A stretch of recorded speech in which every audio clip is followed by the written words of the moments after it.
Assalamualaikum warahmatullahi wabarakatuh. Halo teman-teman semua, apa kabar? Semoga sehat selalu dan semangat ya.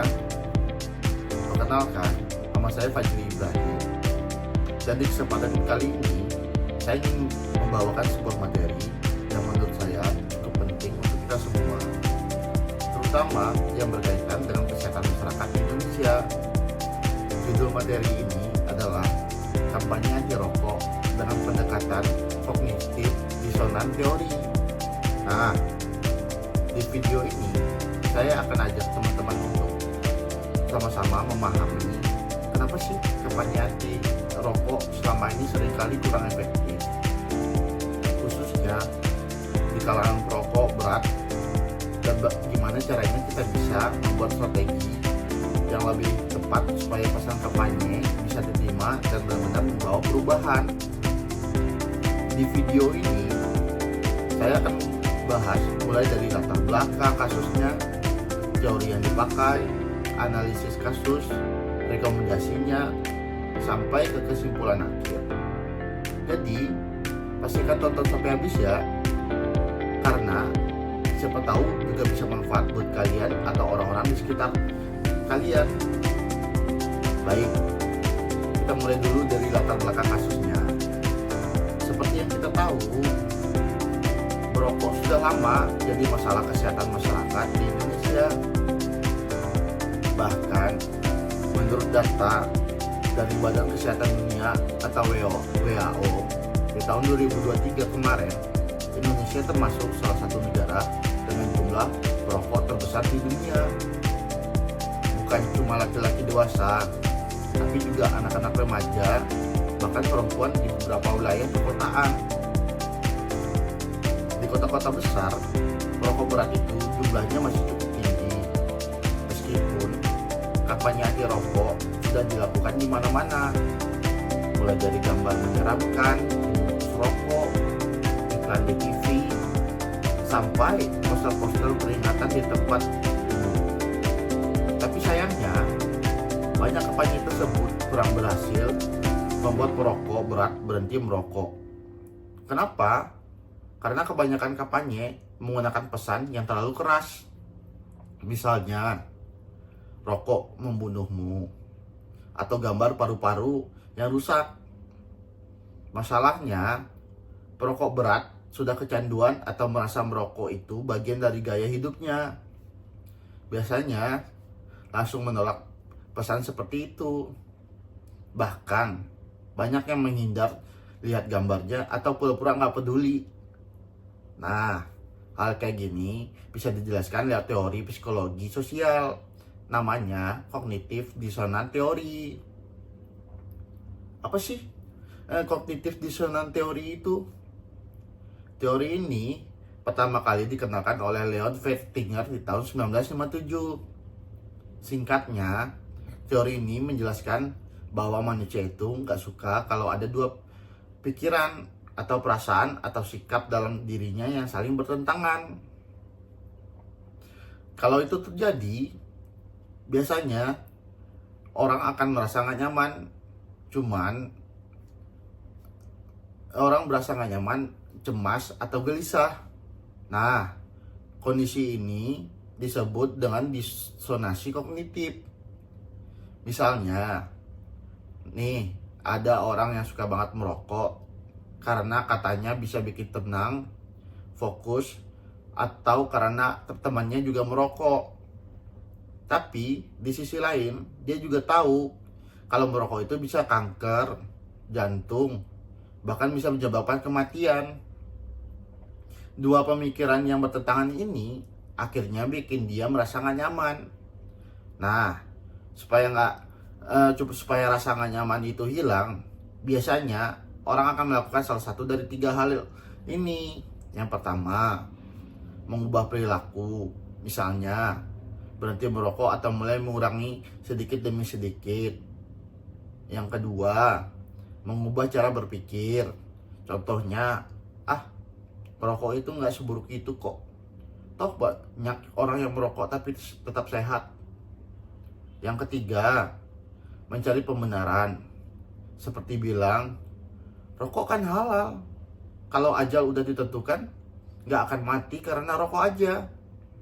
Nah, biasanya perokok berat lebih sering melakukan yang kedua dan yang ketiga, yaitu mengubah pikiran atau cari pembenaran supaya tetap bisa merokok tanpa rasa bersalah. Selain teori ini, ada juga konsep foot in the door teknik dari Friedman dan Fraser. Teknik ini menjelaskan kalau orang cenderung mau melakukan hal besar kalau sebelumnya sudah melakukan hal kecil dulu. Misalnya, daripada langsung suruh berhenti merokok, lebih baik ajak dulu untuk kurangin 1 batang. Kalau itu berhasil, baru ke langkah selanjutnya. Satu lagi, ada konsep latitude of acceptance dan latitude of rejection dari social judgment theory. Jadi, setiap orang punya batas seberapa jauh dia bisa menerima atau menolak pesan.